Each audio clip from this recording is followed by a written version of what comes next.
The growing calls across the nation to defund the police. To end policing as we know it. Off the charts violence in New York City. 11 people shot in just 8 hours on This is Sunday. about the police officers who every single day put on that uniform and they run towards danger when we run away from it.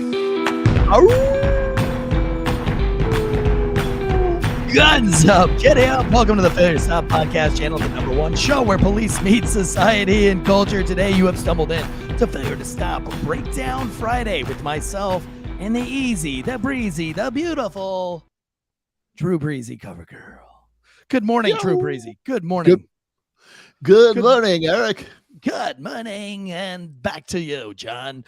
Today's show is brought to you by ghostbed.com. Ghostbed.com/sleep so good it's scary. It's /Wolfpack. By the way, a lot of coffee today, not a lot of water on the old desk. Lots of stuff coming in the mail today. I'm just going to say it's Small Business Friday because I got so many packages in the mail, Drew, from so many loyal fans that have little small businesses owned and operated by police officers. First and foremost, got gunfighter candles. This one's called SWAT. It smells like SWAT. It smells like testosterone, THC. No, not THC. What's the steroids? CDB, isn't it, Elijah? Something like that. It's according to Eric, like it will be testosterone, CDB. steroids, and Viagra. And gun oil. Or Blue Chew. Also, Outbound Beef Jerky, owned and operated by a former police officer. This is gluten-free maple bourbon. They've got teriyaki, gluten-free. I mean, I don't know. I had something else yesterday. It was great. But he sent me a whole box of this. $7.20 a package. You can go to outboundbeefjerky.com and support this dude. It's brand new. I actually worked on a special project with this guy for about 6 months. And actually, that case is documented in my book. That chapter is called Thirsty Lieutenants. But this is the Failure to Stop podcast channel, guys. We do 4 shows a week. This channel has grown so much. I don't know what's going on. The team is firing on all cylinders. We are growing exponentially. We've added a new website that gets access from our paid YouTube subscribers to head over there and get more content. We're also coming out with a Patreon, which is going to have lots of other shows on our Patreon account so that those are our listeners, our valued listeners, and not our watchers, which we figured out that we have like 99% of our followship, I guess you would say, the Wolfpack is listeners. And we spend a lot of time giving perks to our YouTube listeners, but we don't give a lot of perks to our listeners. And so we've got a Patreon account that's if you want to hear more from my wife, Ashley, if you want to hear more from Drew Breasy, we're going to have more guests and stuff like that. Stuff that doesn't fall into the weekly chapter. That's going to go over onto our Patreon account, which will be super affordable. So just a lot of things growing, man. Ted Like Media's doing his thing. Of course, Elijah, the underpaid producer's always got shit in the works. We're updating the YouTube channel with some more YouTube content. Got the meetup coming with One More and I'm Out of Here. Just so much going on. So much going on. So if you want to be part of the Wolfpack, support us. Leave a 5-star rating or review. Follow us on Instagram, social media. I don't want to bore you so much. Hit that like button on the YouTube if you're watching today on the YouTube. Become a paid member on the YouTube or become a Patreon member and get access to all sorts of weird stuff, man. Like parental advice to guest with Drew Breasy, myself, bringing on other people. So just a lot going on. A lot of entertainment stuff going on.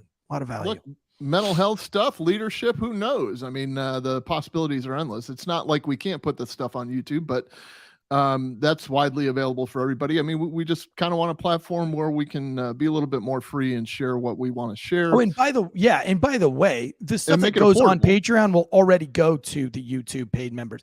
We're just, now that the channel is growing and we have a core team that we're solid with, and we're starting to add these other things.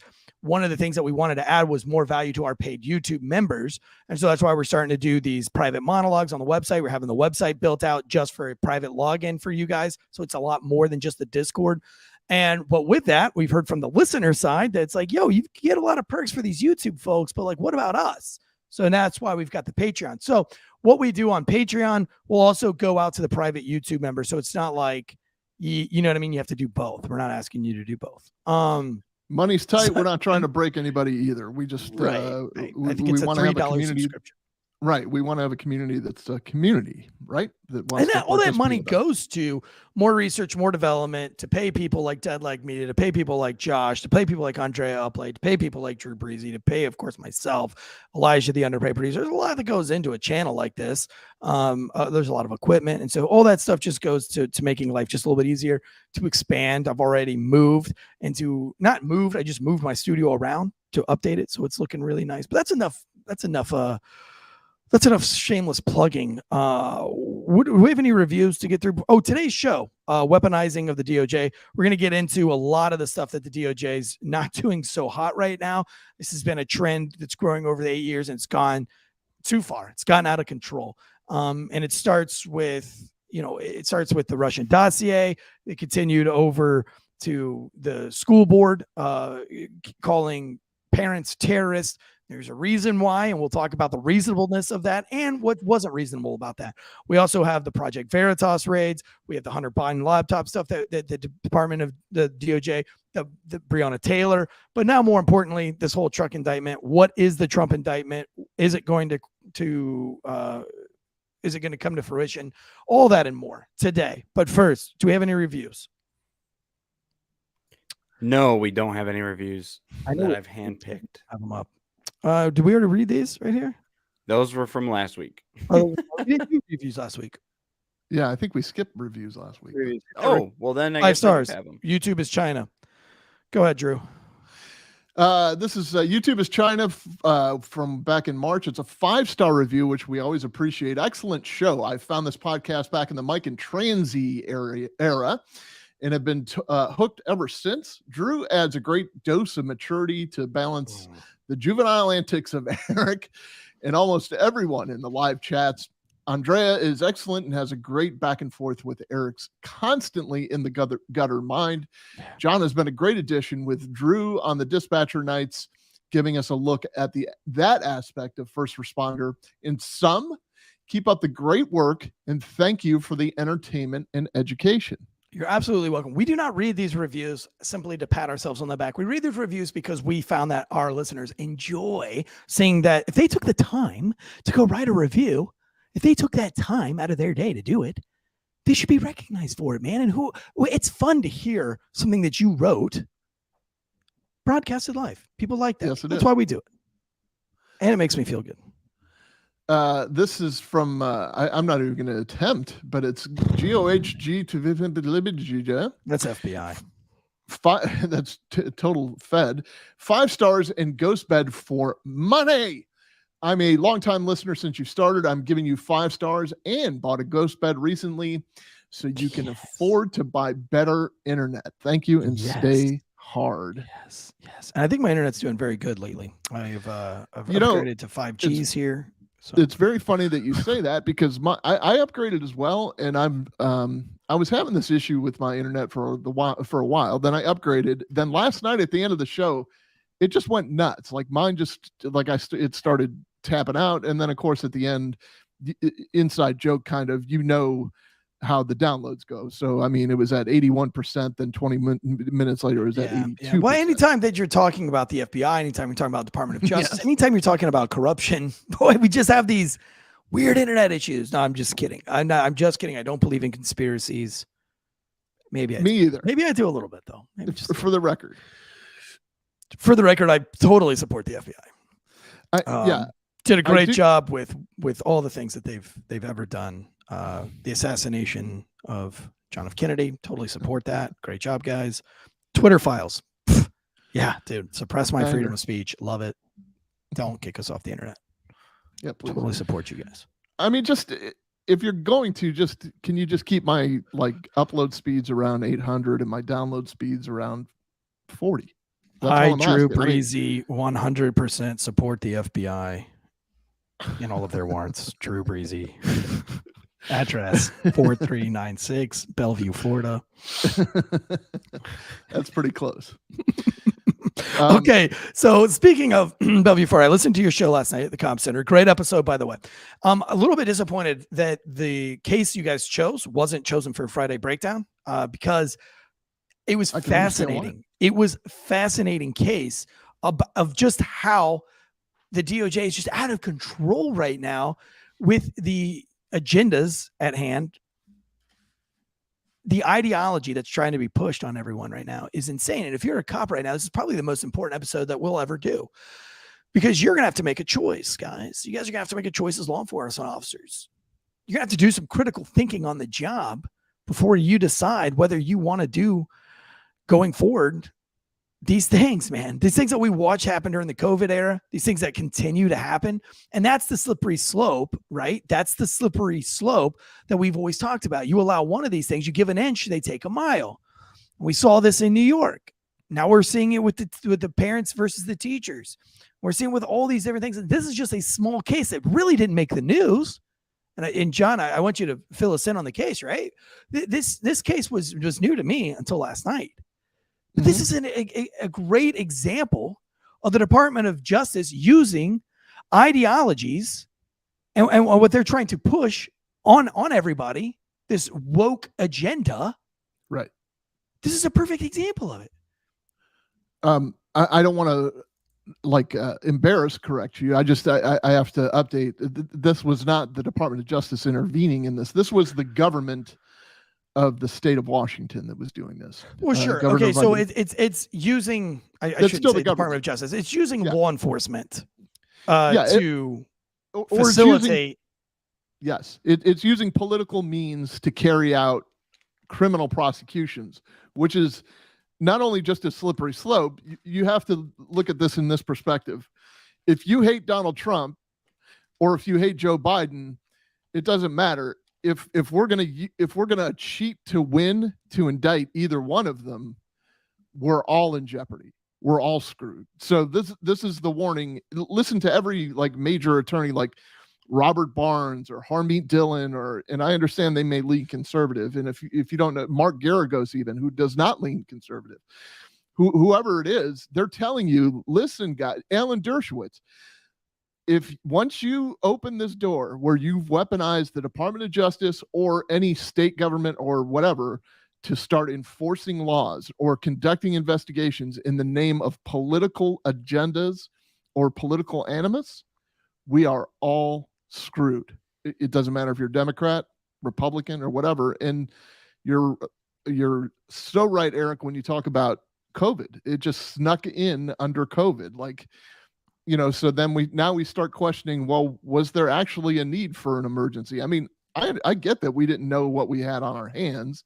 There's still some debate on whether, it was intentional or not. And, that's your point of view. I'm a little bit more friendly to the government, but, and I'm joking, but still, they snuck in all of these emergency things. They told us it was a 60-day bend the curve or whatever, a 15-day, but whatever, this stupid something about a curve. And then they imposed all these draconian laws, and some states are still prescribing to them, even after the science comes out that says, masks don't work or locking children down at home and not having them socialize in school was damaging. It set us back 2 or 3 years in education and all this other stuff. I mean, it's a very, very slippery slope, and we're flying down it right now. Absolutely flying down on it, man. It's crazy. I mean, I did a lot of research on the show throughout the week, and I didn't really realize how deep that rabbit hole goes as far as how much we use law enforcement right now to carry out political agendas. And it's really the fairness part of it that's crazy. It's gotten to the point where it's unreasonable, right? Where you have somebody like Hillary Clinton that's caught up with this whole Russian dossier, the dossier, the Russia collusion, all the things that she did against Bernie Sanders, of course, the wiping of the laptops, all of these things, which are, kind of a big deal, right? Much bigger deal than this whole Stormy Daniels issue. So the fact that they're going after Trump on this nitpick type deals, I'm not saying that Trump didn't do anything wrong. I absolutely do feel like he did something wrong. I don't think that what he's done wrong, even in this case, in the Stormy Daniels case, it doesn't even compare to some of the things that Hunter Biden has done, that Joe Biden has been a part of when he met with China with the Obama administration. or any of the things that Hillary Clinton did, right? Or Bill Clinton or Nixon. Nixon didn't go to jail. No president has been arrested, or former president has been arrested since Ulysses S. Grant, and he was arrested on accident by a cop that didn't even know who he was for a horse theft mishap. You know what I'm saying? Yes. So now we're going to go after Trump on something super small because we don't want him to be president. We don't want him to run again. And that's not what that system is made for. At all. At all. And let's not forget that this was all Trump's money to begin with. And so this is a bookkeeping error. This is a very, very It's not even an error. case. We'll get deep into the Trump thing because I have a lot of information on that. Let me just read you the cojones. Let me just read you. We have a saying down here, in Espanol in Florida. The cojones, the balls of the State Department put out this the spokesperson Anthony Blinken. He's the Secretary of State. He put out a statement in November of 2021, and I'm going to read you the statement verbatim, but I want you to think about what country he's talking about when he's making this statement. The title says Venezuela's flawed November 21 elections. Okay. Now listen to the details he gives. The Maduro regime deprived Venezuelans yet again of their right to participate in a free and fair electoral process during Venezuela's November 21 regional and local elections. Fearful of the voice and vote of the Venezuelans, the regime grossly skewed the process to determine the result of this election long before any ballots had been cast. Arbitrary arrests and harassment of political and civil society actors, criminalization of opposition parties' activities, bans on candidates across the political spectrum, and manipulation of voter registration rolls, and persistent media censorship and other authoritarian tactics all but quashed the political pluralism and ensured the elections would not reflect the will of the Venezuelan people. Is there anything in there that you can think of that parallels to what is occurring or has occurred within the last two presidential elections? I mean, this is like a complete projection. He is saying everything that namely the current administration has engaged in. His administration, basically. Right. Political censorship, arresting people that don't deserve to be arrested, dissenters, i.e., January 6 people. We now have the government, specifically the Biden administration, censoring on all social media platforms, but exposed widely on Twitter. These are all the same things. And they're saying this is horrible what Venezuela did. It's the same thing they did. It's the same thing that they engaged in. It's just that we're not allowed to talk about it. Yeah. I mean, we even see this with the teachers. That whole case back in October with the teachers with the parents being made to be terrorists was all because the opposition did not want the voices to be heard in regards to their kids wearing masks during the COVID lockdowns or speaking out about the government at all. And so now we've made parents criminals. Now I don't confuse this with the threats. I don't agree with threats. And I do feel that I do feel like threats should be taken very seriously. And I know that if you're leaning left and listen, this isn't a left or right thing. This is just, we didn't see this with with any other administration ever in history. We didn't see it. That's not to say that it wasn't occurring. Right. But it wasn't happening on such a large scale or such an obvious scale that we could just see it. And it's never come to fruition, right? We saw them go after Bill Clinton, with what happened with Monica Lewinsky and then lying under oath, but it went nowhere. The same thing with Hillary Clinton. There was like a little bit of public shaming involved in all those things, but it went nowhere. They were able to get away with it almost like with impunity.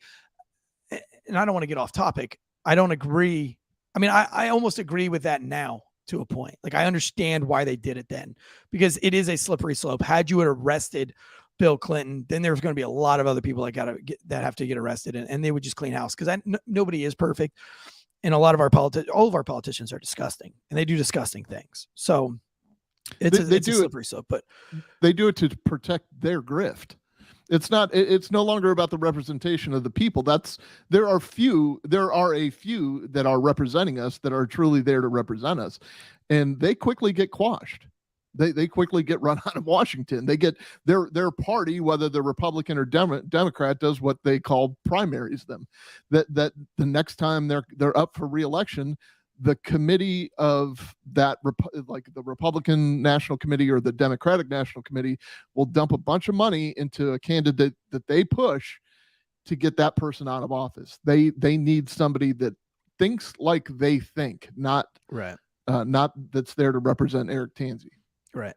So going back to the parent thing with the teachers, there were threats that were made towards the school board and school board officials, and that should be taken seriously. I would also argue that somebody involved in a school shooting should be taken seriously as well. Yeah. And we know that the FBI knew that they knew before Nicholas Cruz in January, with one of the largest school shootings in Parkland. Yeah. They'd already had an FBI tip, and they couldn't stop that kid. Right. So we know that the FBI doesn't really give two shits about threats to other people. And they say they do, but they do all that they can. And if they took that as serious, the school shooting as serious as they took the parents who were yelling at these school board officials in the middle of the meetings, if they took that as serious as that, then I wouldn't have a problem. But the point is that the FBI doesn't take one threat seriously, but then you have a minor threat of parents who are just angry at the way that their kids are being taught critical race theory, the way that their kids are subjected to having to sit in the classrooms with gay flags or whatever the case was, which those were several cases that were brought up in these school board meetings, that the school board colluded with the Biden administration to then come up with a very fast acting plan of attack. This plan actually went into fruition within 5 days. 5 days from a letter being written from the school board to the Biden administration to the FBI releasing a nationwide memo about. Yeah, it was Merrick Garland. It was the Attorney General that released it, and it was kind of marching orders for the FBI. Yeah. Right. And then 24 days later, they had already had like the intelligence agencies, the NSA, all those 3-letter agencies had already taken out, they pulled files on these people. So they have FBI files per se, and a lot of them were not guilty of anything. And there was an entire write-up on this. This was the subpoena documents about from the Attorney General about the anti-parent memo, and it just goes in super detail. If you get a chance to look it up, it's at the judiciaryhouse.gov, and you can read through it. But pretty disgusting things that happened with that case. Because these are parents just like myself. Yeah, they're concerned with the education of their children, and I'm tired. I'm a future step parent. I am tired of hearing this is not happening. Like, it's not even happening. Don't tell me it's not happening. I mean, I don't care if there's just one case of it on Instagram that gets floated over and over and shared over and over again. That indicates that it's happening. And I'll tell you, the scariest thing that happened was the guy that was arrested in, I'm trying to think of the county in Virginia, not Henrico. There was Loudoun County, Virginia, which is the wealthiest county in the United States. It's just outside of DC. Go figure. And so he goes into the school board, if you remember this, and starts questioning why they allowed a male to use the female restroom, because his daughter was sexually abused. His daughter was attacked, raped in the restroom. where she should have a total expectation of privacy as a young developing girl. But this guy who identifies as a girl got to go in there and change and rape. And so the problem wasn't just, that it happened at this school. This was the second time it happened. It happened at another school. They relocated him to another school. He played the same game again. He got access to the women's bathroom. He raped this guy's daughter. The guy goes in and just wants simple questions answered. He's furious. Right. There was no law enforcement involvement, which I still, they should be mandatory reporters. I don't know how Virginia works. I know in Florida, that's how it works. And there was no real law enforcement involvement. The school board was trying to cover it up. And you know what happened? They arrested the parent. It's the parent's fault. They arrested the parent for making noise at a school board meeting. They tackled him to the ground. I mean, the cops were doing what they were told to do. So it may not necessarily be their fault. They may not know the scope of what happened, but the allegations were never brought to light. The allegations were never discussed, and here this guy is calling them on it, is holding them accountable. They are politicians that a school board is somebody that we, the people, elect. And when he questioned them about his own daughter being sexually abused, he became the villain. He became the terrorist. He became the homegrown white supremacist, the face of local terrorism that got put all over MSNBC and CNN and all these other networks. As like the parent before knowing the full story. Once people knew the full story, of course, they never really talked about it anymore.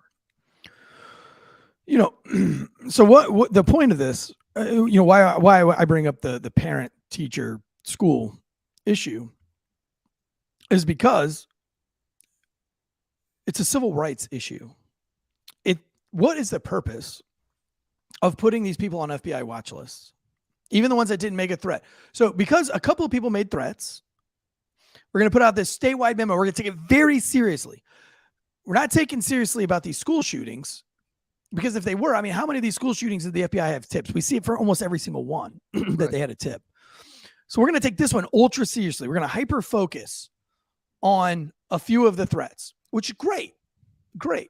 But now every time somebody speaks up at one of these meetings, these board meetings, they're now reported to the FBI, and the FBI opens up a case file on them.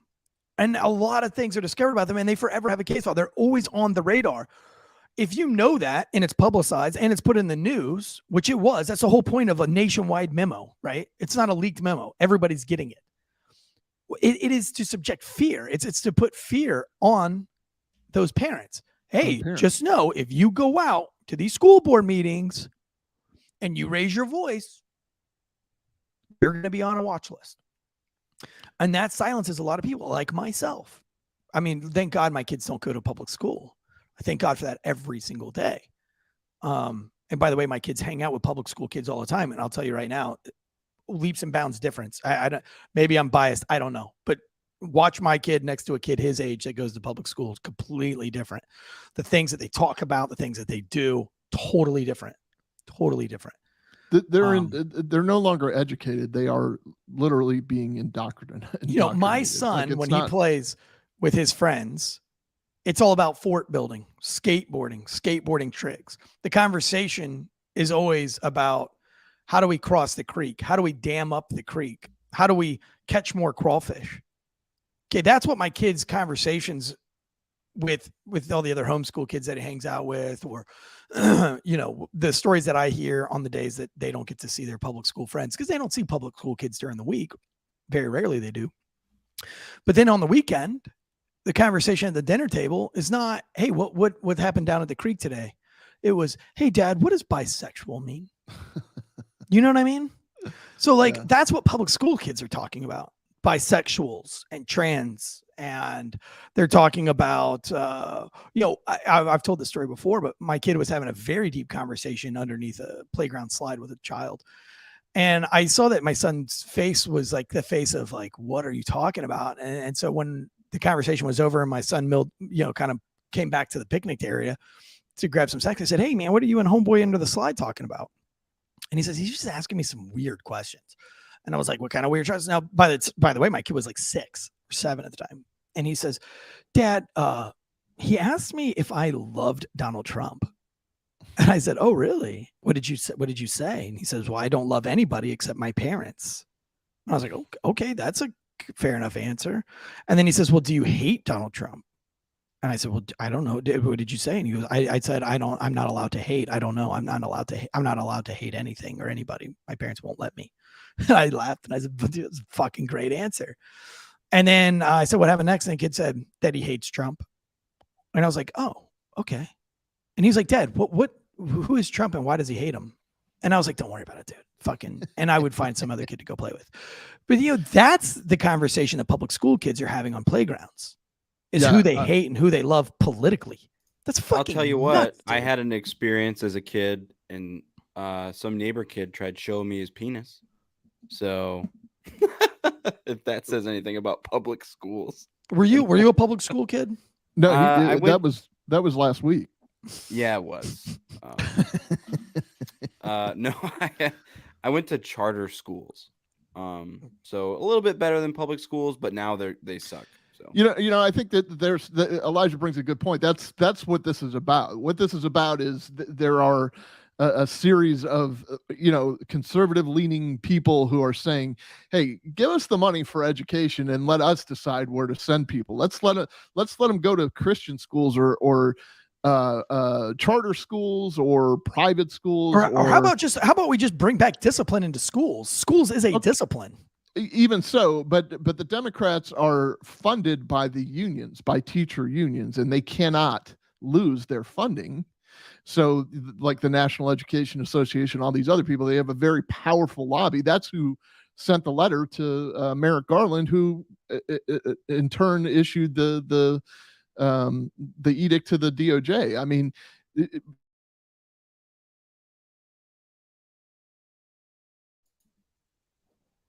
we lose you, or did I lose myself? Oh, here we go with the internet. We just talked about it.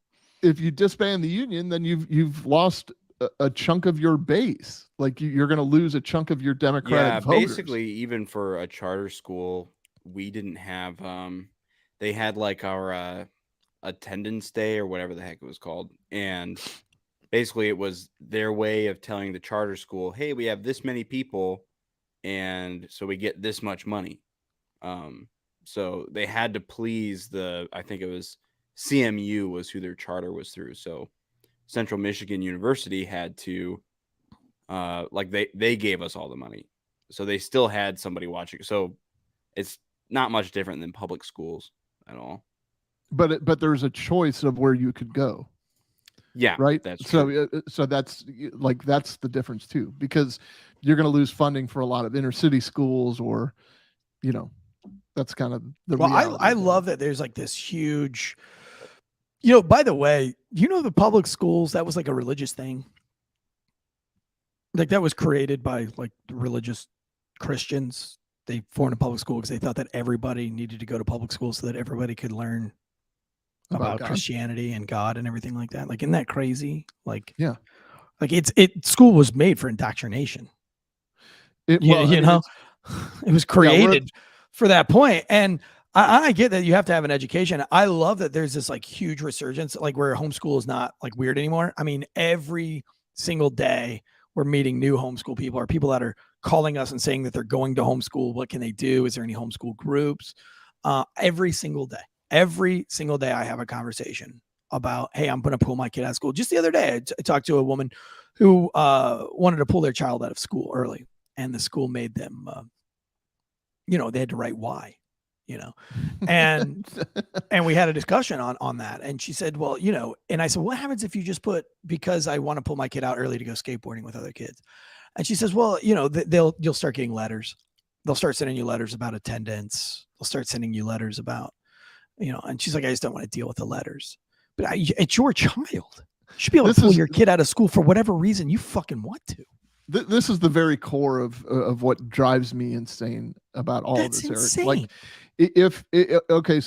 so they say there's no indoctrination going on or whatever, but there are there's legislation that's being written where teachers can have secret conversations with students that the parents aren't involved in or whatever. I mean, how about this? How about thinking about this in the big picture? Hey, teachers, you're only with my kid, for 2 or 3 hours a day for 40 weeks out of the year, at best, 2 or 3 hours a day. I've got the other 22 hours a year. I mean, I've got the other 22 hours of the day. Or, the kid's going to be at school most of the day. I get it. But you only are exposed to this kid for 2 hours a day. You're not responsible for what happens to them when they come home. You're not responsible for what happens to them on spring break. None of that. I am. I'm responsible for that. That's my child. That's not your child. And it's not your place to say that because I have conversations with them because I disagree with, and I don't. But it's not your place to say that if I disagree with homosexuality and I have that conversation with my 15 or 16-year-old kid, that you get to pull them aside and say, your parents are wrong. You don't need to, this is a safe place for you. What we do here, we keep secret. That's way over the line. That's got nothing to do with education. That's right. Indoctrination. That's right. Yeah. Leave my kid alone. Yeah. I mean, yeah, I can't even imagine. I wouldn't allow my kid to sit in a classroom with a gay flag for 5 seconds. Wouldn't do it. I would not expose my child to that. Same way as I wouldn't expose my child to sitting in a classroom with a rebel flag or with any kind of other like political indoctrinating. I wouldn't want, a Christian flag, a Muslim flag. I mean, my kid's not going to school because of your religious values or your religious ethics or your sexual preferences. It's like my kid goes there to learn math, reading, science, English, and then to get the fuck out. And if you've got time to talk about other shit, well, then move the kids onto something else. You know what I mean? I'll teach my kids the political views that I want my kid to learn. I'll teach my kids the moral and ethic code that I want to teach my kids, and I'll teach my kids the religion that I want to teach my kids. It's none of your business. And it's none of the, the school board, the business, again, we're way off track on this. We're supposed to be talking about the Trump indictment, but I mean, I think it's important to note that it is. This is the weaponization. This is all part of it. And who I feel the most sorry for are the teachers that are in this to win it. The teachers that are really caring and compassionate and just want to educate and just, want to be a good role model in a child's life and help in their development. And because there's plenty more of them, and then there are of the vocal minority that is just, trying to take this education system over. So I feel the most sorry for them. Like they're not necessarily paid handily. And, my ex-wife is a teacher. She was a special education specialist. She exceptional student education specialist. She handled all of the special ed teachers in her school. And, she grew up as a visual impairment teacher. And, listen, we spent more on school supplies and getting her classroom ready per year than I spent on police equipment. I can tell you that much. Teachers aren't necessarily always, well paid or well compensated, but it's the few that are giving the masses the bad rap, and I think the unions have a lot to do with that, to be honest. I probably had more bad teachers than I had good teachers. I can name probably 3 good teachers out of my whole life that were worth half of shit. Everybody else was just there to collect a paycheck or to push a political agenda. I hated public school life, which is why I decided to homeschool our children from the start, from the very beginning. But I'm not, just for me, it's like, I wish they would bring back a decorum to the school. I wish they would bring back discipline. I wish teachers would not, I don't think you should be showing your tattoos as a teacher. I don't think you should have colored hair as a teacher. I don't think you should have exotic fingernails as a teacher, unless it pertains to school spirit. I understand coloring your hair for school spirit. That's different. That's that high esprit de corps. I want you to be proud of the school you go to and your alma maters and all those things. I like that, right? I like the camaraderie that goes in that, but that's not what we see. We see hair color that indicates what political side they are on, right? We see, when you have a teacher that shows off their tattoos, I don't care what your tattoos are. That's distracting to a kid. Yeah. A kid's looking at your tattoos, right? It's distracting because maybe his parents don't like tattoos, or maybe they really like tattoos. I don't know, but it's a distraction to the kids. If they say it's distracting as a police officer and it's threatening as a police officer to show those tattoos, you don't think that same respect? When I deal with grown ass adults and my tattoos are distracting or can be threatening to some, and I should wear long sleeves, it was a policy that I had to wear long sleeves, and I have a fucking sailboat tattooed on my arm and a sea turtle in the state of Florida. But I had to wear long sleeves. It didn't matter if it was hot, cold, whatever. I had to wear long sleeves because it could be threatening to adults. Yet these school teachers can have tattoos of whatever they want, and they can wear them just in plain sight to children, and it's not threatening. Come on, dude. Yeah, well, I mean, from what I understand, your administration wanted you to cover those tattoos because they're so bad. But what the teachers you're out of gay. How about this? I have a little bit of a different take. Like, I do believe that the teachers of a school should be representative of the community. The teachers. You ugly. Why are you teachers? The teachers should be the bar in Star Wars, right? It should be eclectic. It should be just like listen, why not? Because I'll tell you why. Because it takes a village. Like, you're not going to get Mrs. Olsen from Little House on the Prairie to be a proper teacher. So look, it doesn't matter what background or what walk of life they come from, as long as they're teaching or mentoring, not recruiting. That's the difference. Disagree, dude. I disagree. Okay. Let me tell you why I disagree. I like that you say like it should be a melting pot because it takes a village. Great analogy, right? However, my kids are going there to learn reading, writing, arithmetic, maybe some social studies, and anal sex. Get the fuck out. Right. Kids learn in several different ways. I'm not going to go into all the science on how kids learn, but being that I have almost 5 kids, I've got 4 and 1 on the way. I kind of can see exactly how that plays out. And as I homeschool, all 4 of my kids are completely different. And they learn different speeds, different rates, different styles. Everything is different. Some are visual learners, or some are, sure. They need modeling, or they need... Here's a great example. My son Duke can kick flip down a three block 3 stairs. So you might say that my 10-year-old son is a better skater than my 8-year-old son, right? But my 8-year-old son hit this super long rail with both of his, I'm not going to get into the science of skateboarding, but he hit a rail and he was able to do it. And out of all of these kids, Augie was the first one and one of 2 out of like probably 8 or 9 kids that landed the trick after the kids tried it for hours and hours and hours.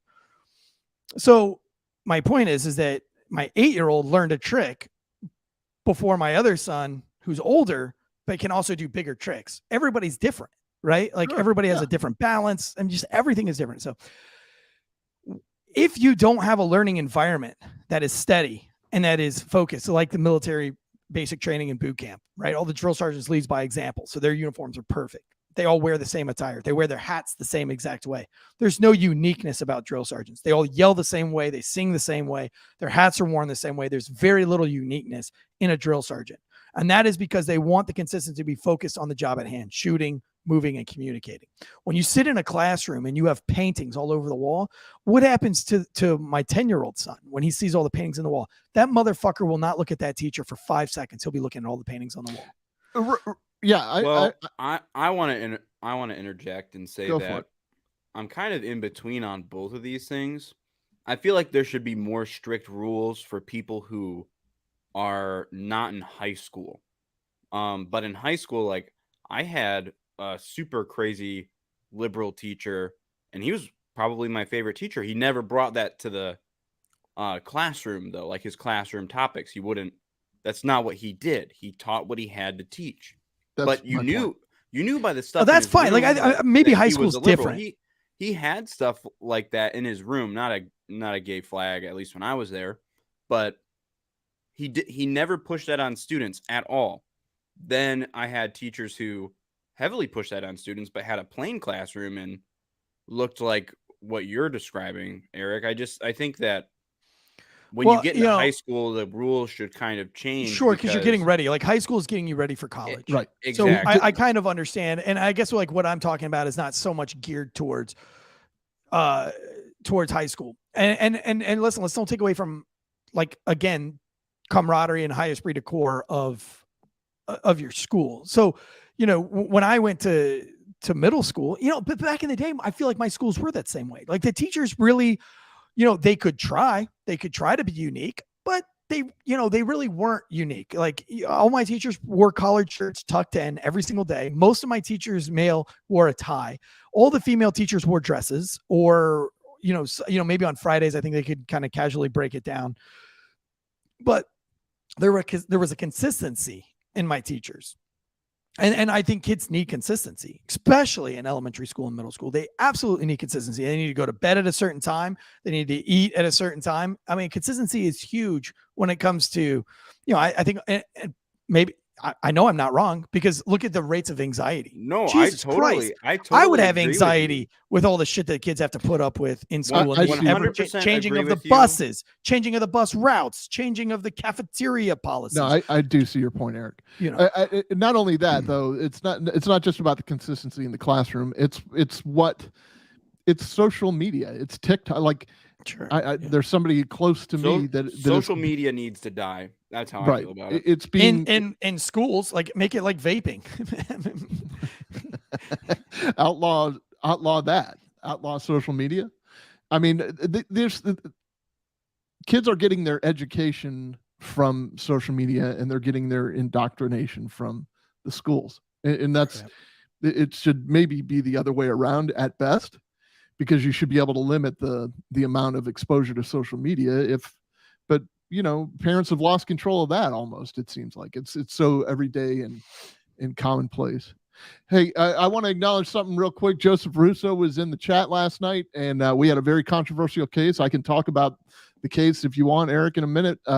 Joseph had some great points last night, and I addressed them, and I think some of the other people in the chats addressed them as well. And I think he may have taken offense that we were picking on him a little bit too much. But listen, my nightmare, and this as well as I do, Eric, my nightmare is living in an echo chamber, especially in a law enforcement environment where you see that ever so often, like pockets of people who, any cop does anything, we have to defend them at all costs. And that that's not true. We do make mistakes, and we got to call out the mistakes when they happen. So please, anybody that's in the chat, anybody that's on my, that comes on Comp Center with John and I, or in this chat, or when we move to Patreon or whatever, speak your piece, man. Talk, say what you got to say. Like, the chats are going to handle it. We're going to handle it. We're all going to, we want discourse without discord. We just want to have the conversation.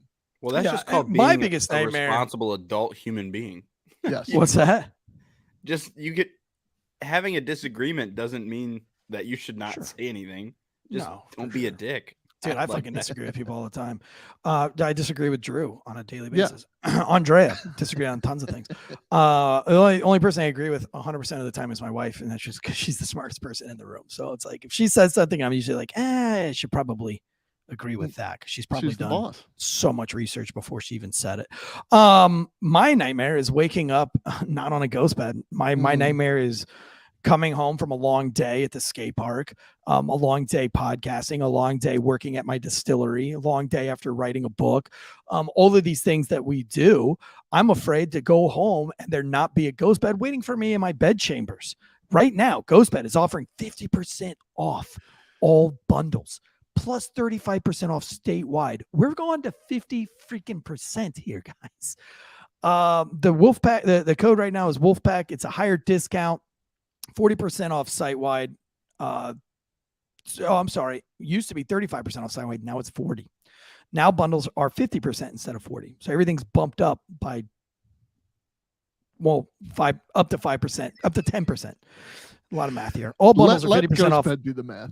Yeah, well, dude, I don't know how they stay in business with this kind of math, dude. Like, I thought I was a bad business person. C student at best, dude. Like, listen, if you take anything I say like straight to heart, and you're just like, I've ruined your life. At this point, I'm kind of thinking it was more of a D-. This is public schools. Yeah, it was No Child Left Behind. This is the result. Yeah, this is public schools. My son's way more articulate than me. The customers love the bundles, right? You get that adjustable base, zero gravity, get the TV mode. You get that ZZZZZ mode, the massage mode, all the USB ports, which is huge.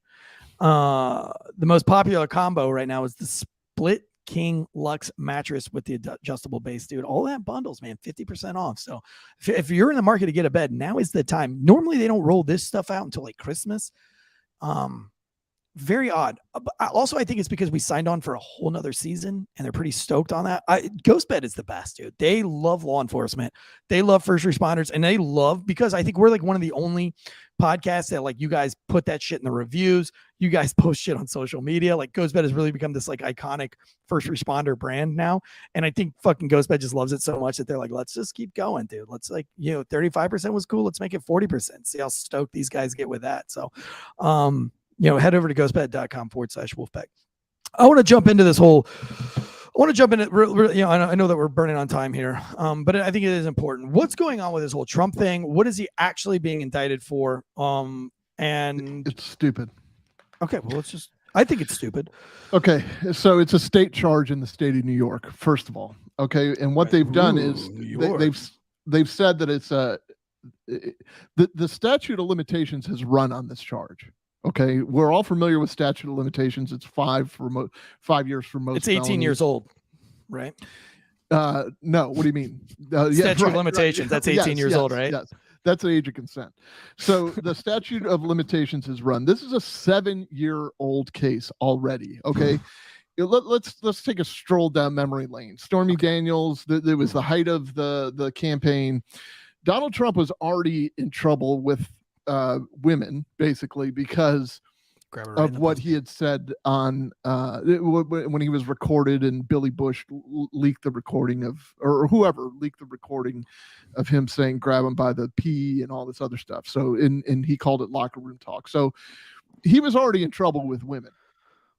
So I really don't think he had anything to worry about it at that point. So what happened was the Stormy Daniels thing came to light. Stormy Daniels was represented by an attorney by the name of Michael Avenatti out of California.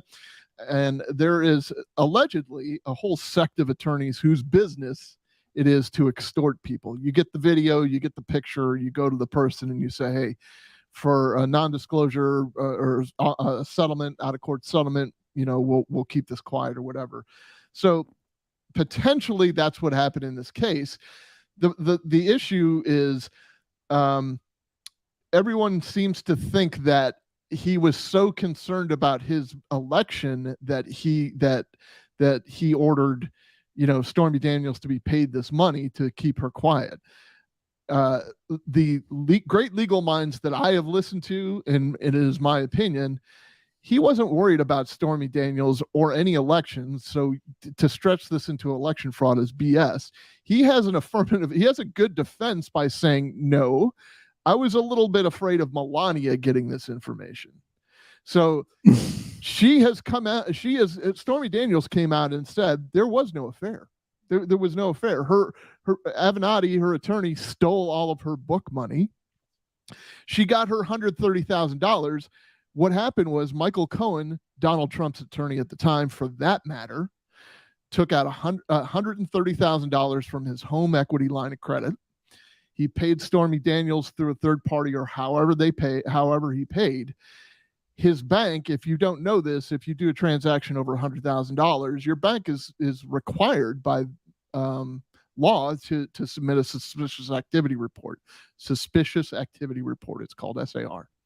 So his bank submits the suspicious activity report. They start looking and drilling down on this money. Come to find out, he had taken this $130,000. He paid Stormy Daniels. He went to Trump and said, hey, man, I took care of the Stormy Daniels issue. Can you reimburse me for the $130,000? He says, yeah, sure. So he gives him his $130,000 back. He doesn't know where the money came from. He doesn't care. Nobody cares. And there's nothing illegal about paying hush money, by the way. Right. Yeah, that's not a thing. Like, if I don't want you to talk about something and I'm like, bitch, you want me to say it, then pay up. Yes. I could do that all day long. Right. So what we have here, like you fast forward to modern day, The Southern District of New York indicts Michael Cohen, Trump's attorney, the guy that took the $130,000 out. They indict him not on this issue. They indicted him on based on that suspicious activity report. From what I understand, he had some issues with some taxi medallions in New York City, and he had some other tax evasion issues or whatever. When they get him to plea in his case, a federal case, when they get Michael Cohen to plea, they get him to say things like, yes, there was an unindicted co-conspirator that I paid $130,000 of hush money to. So the government was trying to get Cohen as part of his plea agreement to basically to implicate Trump, right? Right. So the federal government from there sounds a lot like the Whitmer case again.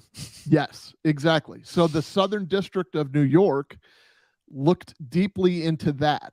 They have now a guy that they have sent to prison, Cohen, who says in an indictment, in a plea agreement, that there's an unindicted co-conspirator, namely Donald Trump. We now know that you're tricking. Basically, the Department of Justice is tricking people into committing crimes. Yes, they are tricking them.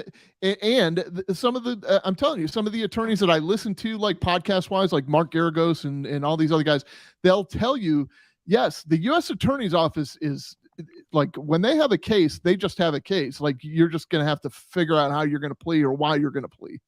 And it's rare that you take things to trial because you don't get discovery. There are all these other funky rules. So what has happened to him in the past, according to him, is that he's had clients that would go in.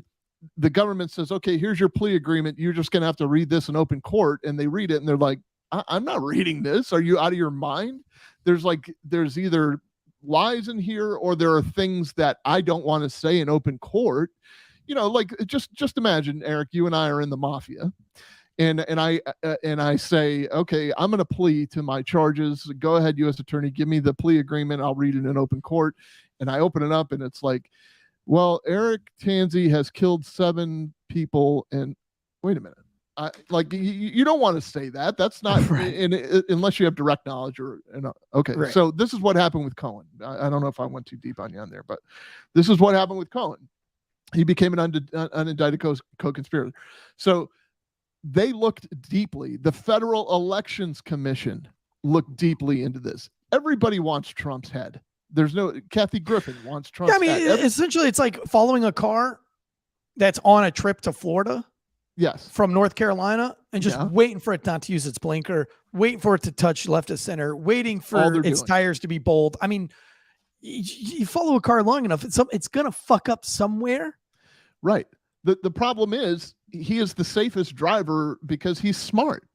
This guy was the president of the United States. He's a billionaire. He doesn't get to those positions without having some sense or being surrounded by the right people. And Robert Barnes, one of the attorneys that I listen to frequently, says, think about this. If they're willing to do this to a billionaire, he's a former president and he's the leading candidate against the current administration. If New York State is willing to do this to him, they'll do it to anybody. They'll slaughter you and me. This guy's the president, and it's so far out in the open. So, okay, here we go.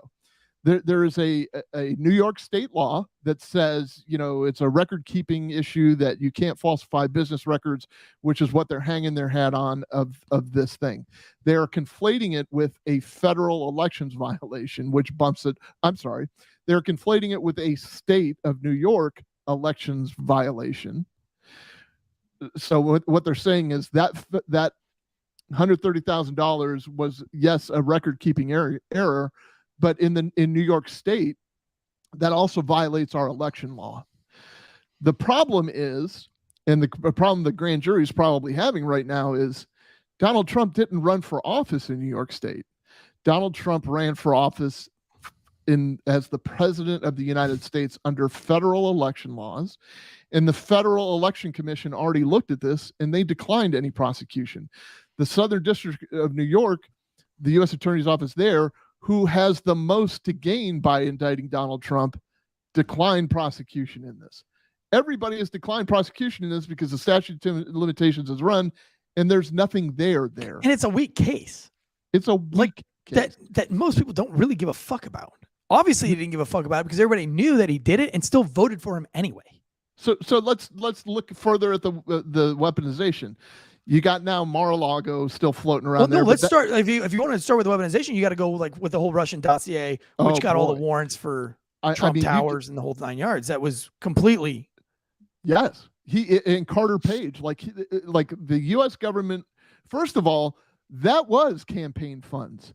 Hillary Clinton's campaign funds were used to obtain the Steele dossier, which was proven to be false. Right. And the FBI used that as fact for a FISA warrant, which is the Patriot Act, basically, which says, we normally say, you can't spy on an American citizen. The American government can't do that without warrant.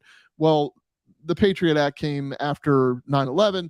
So they're abusing the Patriot Act by this FISA court saying, okay, well, we have information that Russia is trying to interfere in our elections, so we're going to start listening to Carter Page, who is close to Donald Trump, and that's where the slippery slope started. You're right. And the Patriot Act is exactly what was being used with these parents at the school board meeting as well. Yeah. It's an abuse of power. Like there is such an abuse of power. It's such an abuse of power because it just holds everybody it down. So now we don't get to have a president that we want to like. By the way, Trump's leading DeSantis in the polls by record numbers at this point. Yes. And he rose 12 points like in the last 3 or 4 months. So nothing that DeSantis is doing right now is helping him, but everything that Trump is doing right. And that's like from very like these are just polls that you pull at random. These are the biggest polls in the United States. Both are saying like within 1% of each other. So Trump is way up right now over DeSantis. I want to call him sanctimonious because that's the fucking brilliant. And I'm not anti any of these guys. I'm just saying that it's like if the people cared enough about this Stormy Daniels thing, he wouldn't continue to be winning almost at every turn. And whether you want to admit that he wins at every turn, facts say differently. I mean, he's tied for the record of most votes ever in a campaign history. But actual voters, you know what I mean? Like, my opinion, Biden got 80 million votes, but there weren't 80 million people that voted for him. He just got 80 million votes. So just like Chris Rock said, look, this is the popularity. He's Tupac sold more records after he was shot. If you're going to, all you're doing is elevating this guy. You're firing up the wrong base. When you go after Donald Trump, you're going to fire up the wrong people. So if that's your fear, you're dumb. You're being dumb. Yeah, just through February and March, he's gone up like 12 points or something like crazy like that. So it's all the things that you're doing is having the opposite effect that you think it's going to have. So Mar-a-Lago fell apart. Sure. There's no case there because Biden did worse. The search warrant on Project Veritas, which was on a media company. They've never ever raided a media company ever in the history of mankind for leaked information. If you want to get into the weeds on that, let's take a look at really the big picture of what happened. The FBI was working. The FBI raided over the diary. They raided Project Veritas. They raided James O'Keefe's home. He was involved, and Project Veritas was involved in a very contentious lawsuit with the New York Times. What they did was, what happened after that was they tipped, what's the name of the company, the beef jerky company? Outbound Beef Jerky. Outbound, okay.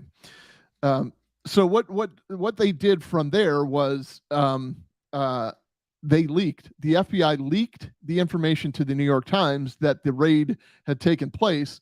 They did a FOIA request for all of the documents or something to that effect. So effectively, the New York Times got all of the attorney-client stuff from Project Veritas. They got a free shot at it. They got free discovery because of this raid.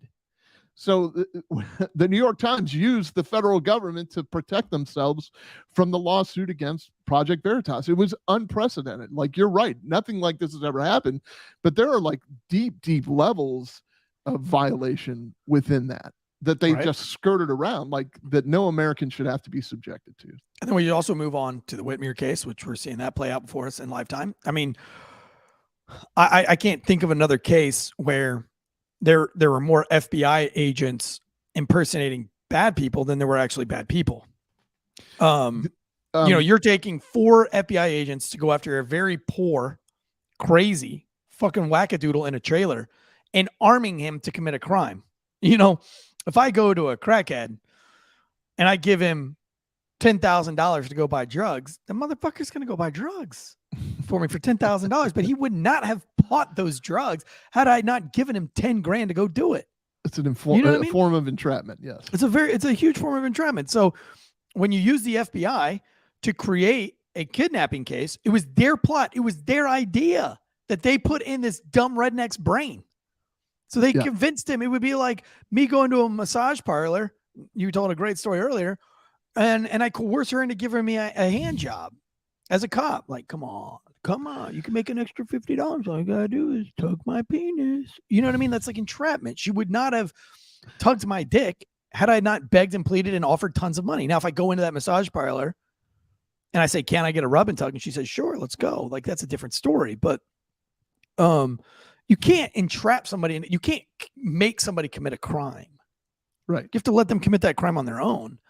And so, the Department of Justice, again, like the FBI, all these 3-letter agencies, creating chaos where chaos doesn't need to be. Do you know why the January 6th stuff is falling apart for Trump? They wanted to indict Trump on January 6th. There's that special prosecutor that's still floating around there. Nobody will flip on him. You can't get anybody from Proud Boys. You can't get anybody from the Oath Keepers.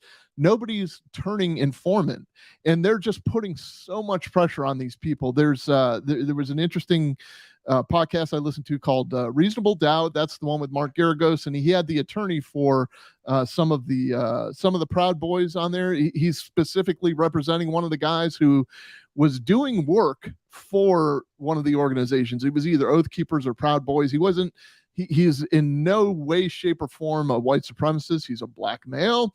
He's a veteran. He was doing security work for them. He was doing something. He's brought into this January 6th thing. They're getting ready. They indicted him. They're getting ready to throw him in prison for all this time.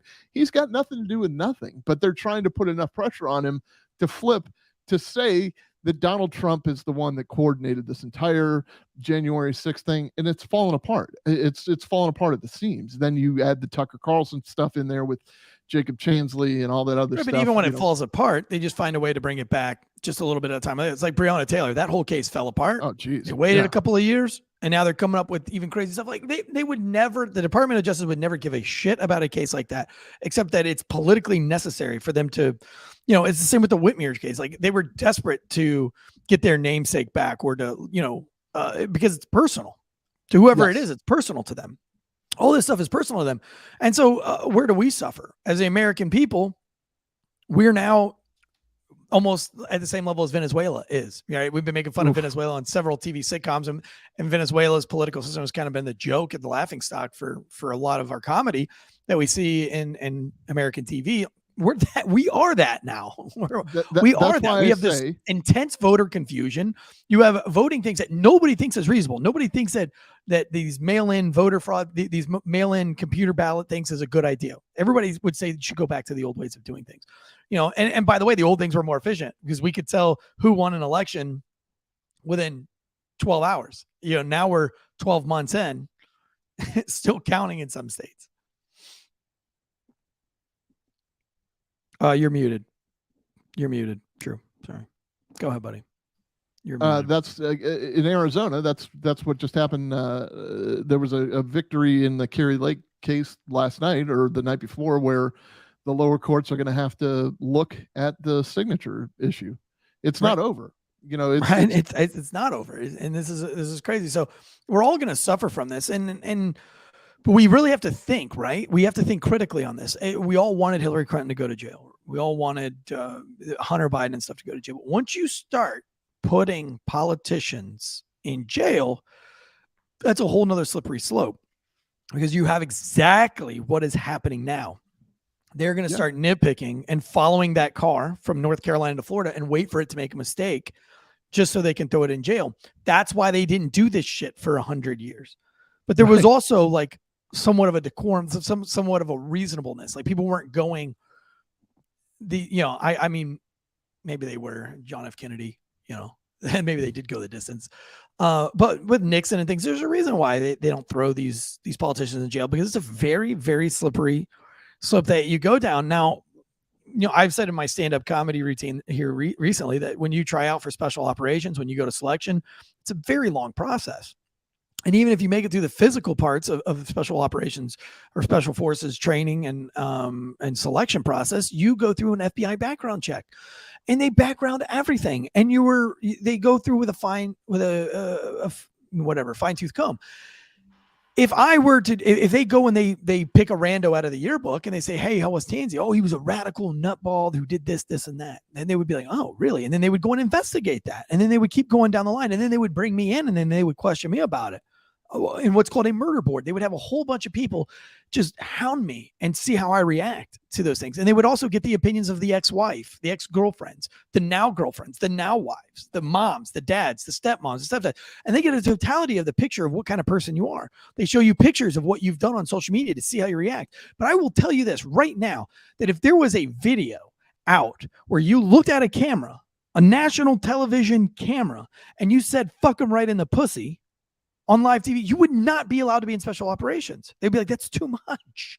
If there were more than one video, maybe if there was one video or more of you sniffing some child's hair, they would call you in and be like, why?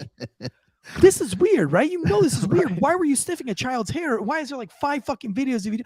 You can't be in special operations. Like, you might be a stud, you might be awesome, you might be a courageous hero, decorated and everything, but like those videos alone, it doesn't even matter what the story behind them is. You can't serve with us, right?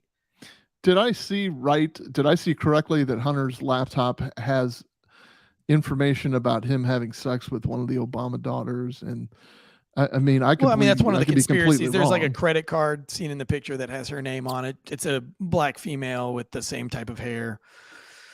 Yeah, I mean, same body build, same everything.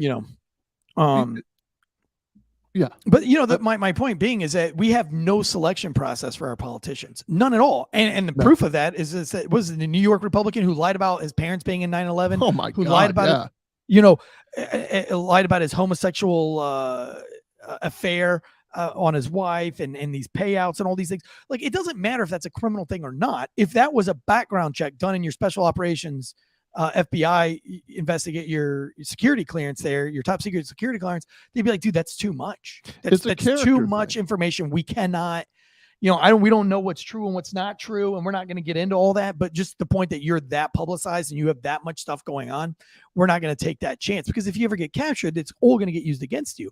How is there not the same selection process for any of our politicians? Yeah, it's totally a character. If you have a DUI, you're probably not going to become a cop. If you've got a misdemeanor arrest for marijuana, you're probably never going to be a cop. If you have a misdemeanor case of domestic violence, whether it's true or not, you're never going to be a cop. You can have all 3 of those things and still be a politician. And there are politicians that have all 3 of those things. You can get all 3 of those things while you're a politician. Right.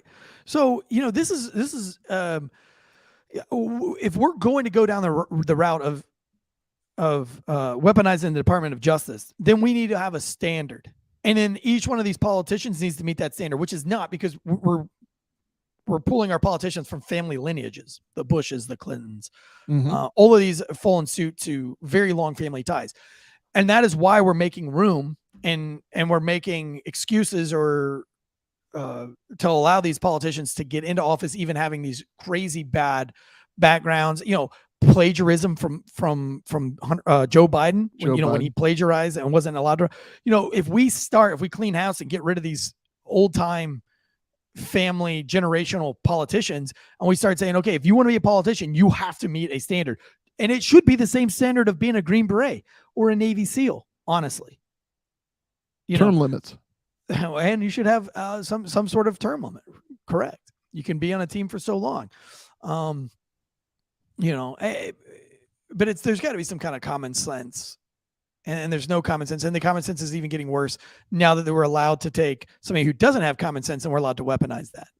Right. And that's terrible. That's bad for all of us, because it means guys like you and I who are talking on podcasts can now worry about potentially going to jail somewhere down the road for something that we said or we didn't say. Right. It's in the inalienable rights, God-given rights are at stake.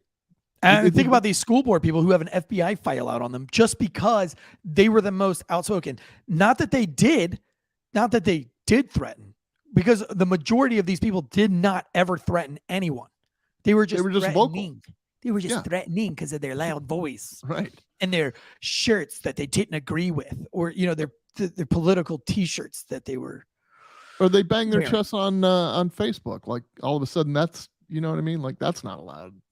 Right. And it's sad. It's the same thing that happened with Joe Rogan.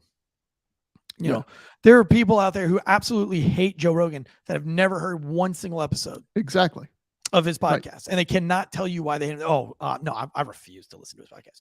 So, have you ever listened to an episode? Yeah, I've heard him. Which episode did you hear? Because I'm going to tell you right now, if you've listened to one episode of Joe Rogan, you know exactly what that episode was about, and you'll never fucking forget it every time. I mean, the dude is the best interviewer of our generation. They're hands down the best interviewer. Yeah. The best interrogator, whatever you want to call him.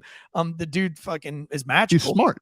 The smartest, brilliant. And, so when people come to, when I have these debates with folks and they say, I don't remember which podcast it was, but I know you're lying. I know you're lying because you're not going to listen to a Joe Rogan episode and not know exactly what that whole episode was about. Now I can understand you not knowing what a Failure to Stop podcast is about because we're all over the place sometimes. Yes, we are. But there's no confusing which Joe Rogan episode you've ever heard. Lex Friedman is the same way. Like either you heard him or you haven't. It's the same like Jordan Peterson, any of those guys. Like if you've listened to one, you've listened to 100 of them. So people will know. Sarah Kell says, I barely know who Joe Rogan is. I'm glad, Sarah, because I think if you went and listened to Joe Rogan once, you'd probably never come back to Failure to Stop. You know what I'm saying? Like if Joe Rogan is not one of your go-to podcasts, I'll be honest with you. I don't go back and listen to any of the podcasts that I do. And I don't listen to a lot of the shows on our channel. I shouldn't say I don't listen to them because I listen to all of them. It's just, I don't listen to them in an order, right? I have other podcasts that are in order. So I always hit my Joe Rogans, and I might not listen to every Joe Rogan episode, but I go in through and I look, what is Joe Rogan saying? What is Christian Sager saying? What is Drinking Bros saying? And then after I go through those, then I say, what is Com Center saying? What is, what was my Tuesday night shift that I want to go? I mean, honestly, I do not go back and listen to anything that I'm on. I don't. But I do listen to Com Center. And now that Com Center has gotten really great, Com Center's at the top of my list. Matter of fact, today I got up and tried to look up Com Center and forgot it doesn't come out till Saturday. And under my breath, I went, fuck, I forgot I got to wait till Saturday. I wish I would have tuned in last night. I was not able to tune in last night live because I have kids and that's right at the bedtime for kids. But, Com Center's at the top of my list. But my point here is that, Joe Rogan is one of the best interviewers and nonpartisan, bipartisan. Yeah, no, he's equal opportunity. Like he'll call it out. However, they tried to squash everything that he said because he told the truth about, or didn't tell the truth about COVID. He never said it was the truth about COVID, but he did what he did with every guest. Is he had the most qualified person to come and speak about COVID, and the left Dr. did Robert not like Malone. what he said. So they had to go back for years to where he said, why is the N-word? Why have we weaponized the N-word and made it something that it's not? Me saying N-word, and he refuses to say N-word. He says the word because when you're having an adult conversation, you should not be subjected to saying N-word. If you're not being derogatory, if you're not being inflammatory, if you're not, if you're having an adult conversation, then you should use the word. They went back and pulled that episode from years ago and completely canceled him from iTunes. One of the most brilliant interviewers that has the most brilliant guests, the best guests, anywhere from black hole experts. I mean, everybody that he brings on is the highest qualified person in that field. And there's not many other places that you can find that kind of quality interview. And they tried to squash all of it, which is terrible for people who are out there that really want to learn things. Yes. About aliens or Egypt or, and that's exactly what's happening with not only Joe Rogan, but with people who speak out at the school board meetings, the senators that kind of tweet out against January 6th, they're all being held accountable for their tweets, even though their tweets were not insightful, but they relate them to January 6th and say that it helped, and then are impeaching them, and I'm forgetting the guy's name right now that they're doing that to. Do you remember who it was? No, it's in the big news right now. They're going after his tweets from. This is new. This was like as of yesterday. They're going after some other senator's tweets because they're trying to say that these tweets had something to do with January 6th insurrection, and this was a big on breaking point. So I heard. But anyway, I can tell you this about fact checkers on Instagram. I can tell you this about mainstream media in general. The louder you are about a topic, or the brighter red your fact check is, the more I believe it. Yeah, it's that 100%, 100%. But I hate plugging. I hate plugging another podcast, but if you're going to listen to Joe Rogan, listen to the Peter Zahan episode to get your eyes open to what's going on in this entire world. He's a geopolitical kind of scientist, and he knows everything about China, everything about trade with Mexico, everything about Russia, everything about Ukraine, and it's just completely eye-opening. And we're in a better place than, as Americans, we're in a better place than a lot of people think. But that would be the episode I would refer you to. Well, guys, thank you so much. Again, I can't stress this enough. Please go out and support the people who support us. Go check out Outbound Beef Jerky. The reason why is because Outbound Beef Jerky, out of the goodness of their heart, they sent a whole box full of beef jerky, all sorts of different types of beef jerkies. This was a law enforcement officer that I did work on a special assignment with for a number of months. And he said, I don't want you to plug me. I don't want you to shout it out. I just wanted to say thank you for all that you guys have done. It inspired me to start a business. It was just really sweet. And he sent these things out. But, it's companies like Outbound that understand the importance of law enforcement style podcasts. We know when we worked under a paid advertising agency, how important this is, because we lost that ad agency because of our take on Uvalde, because we defended the police, but we didn't defend the police. All we did was say, before we crucify the police, here are the facts that we should probably get that nobody has before we go down this road, because we do this with every single case. And we can't cherry pick it. We're got to be consistent. We can't just come out of the gates with what the media says until we can see that evidence for ourselves before we make a thing. That's all we said. And we lost ads based on that, which was very silly, which means that money talks. So if we want money, then we have to say what they want us to say. And we refuse to do that. And Mike and I together decided as a team that we were going to leave that and start our own channel on our network, which has been extremely difficult. Way harder than we'd ever thought. We have to do our own publicists. We have to do our own everything. I mean, we had to buy cameras. We had to buy lights. We have to hire people. We have to find people like Drew Breasy. We got to find people like Joshua from Dead Leg Media, Jonathan Bates from Andrea Com Center, Andrea Uplate. I mean, it's astronomical the amount of work that we have to do to keep a show like this going, and it's going to get better, right? It's starting to get better. It's starting to get easier to sit down and do more research because we're getting freed up time.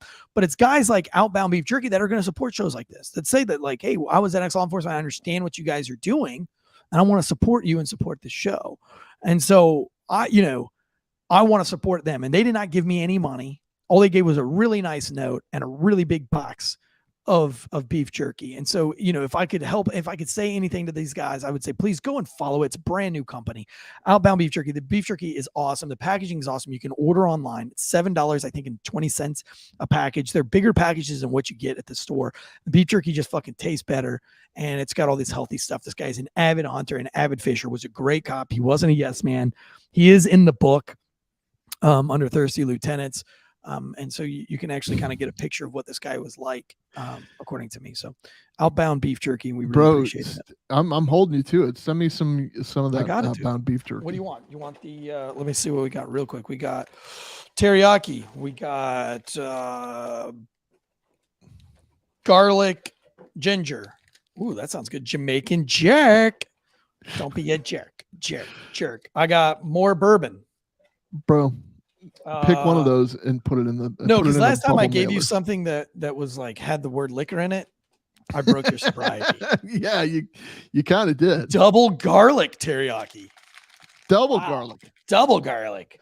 Double garlic my balls. All those things. That's why we love Ghost Bed so much, because they support us and they carried on with us. So we, stamps.com, Manscaped, all these guys that weren't afraid or aren't afraid to advertise to everybody. We got to take care of them, or they're going to go away, and then your shows are only going to regurgitate what the ad agencies will allow them to do, and that's a fucking scary slope. I mean, this whole world, dude, it's a clown world that we live in. And we do this for you in the chats, and we do this for you that have downloaded this podcast and are driving around on the midnight shift, having to balance between this podcast and putting it on pause because that stupid radio in your car is going off and the dispatcher's in your ear telling you that you have to go to an alarm that you know is bullshit. Fucking dispatchers. Chris Dreyer in the chat says North Carolina Reaper Jerky ? I don't think this guy lives in North Carolina, Chris, but I'll tell you what, if you go to Outbound Jerky, which has got like a bull's head with an American flag in it, a bull's skull with an American flag. And if you go and find him on Instagram, send him a private message or send him an email to his website, ask him. I bet you, I know I can give him Carolina Reaper for free. I've got big access to it through my distillery. I got a guy that's been wanting to make a Reaper rum for a while.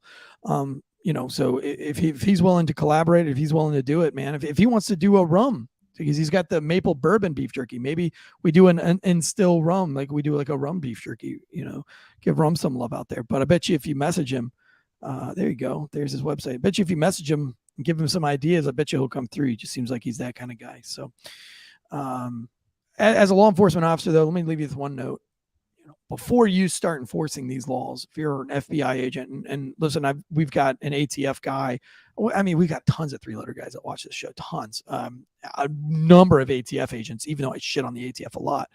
But this guy is great, and he reaches out to me quite a bit, and we've had these discussions, and I think he's prepared. And I'm glad that he's prepared. It gives me comfort to know that he's questioning even the authority that he's been given in some of these cases.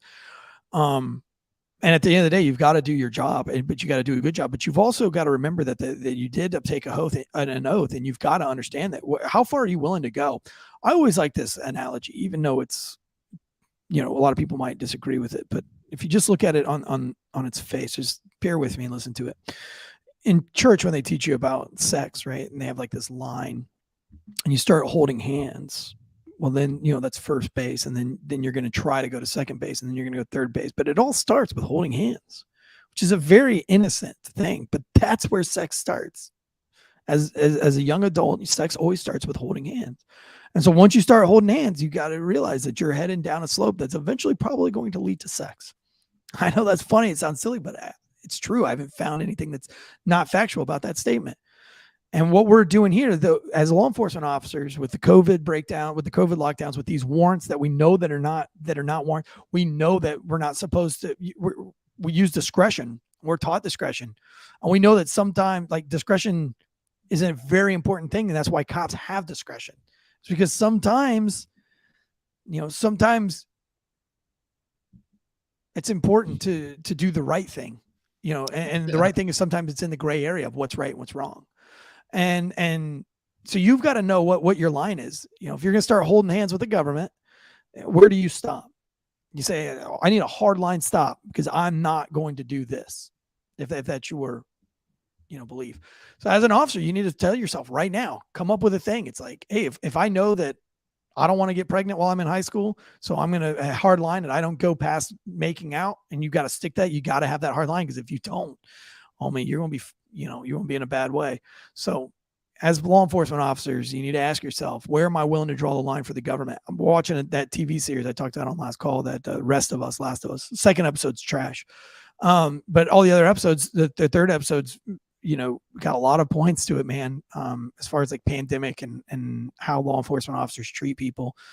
And you guys just need to be thinking about that as law enforcement officers. How far are you willing to go, man? How far are you willing to go? Second base. I don't know. You're gonna feel up society's breasts. Yeah. What are you gonna do? You're gonna fucking finger bang. You're gonna fingers bang. You're gonna finger bang some civil rights. Right. Right.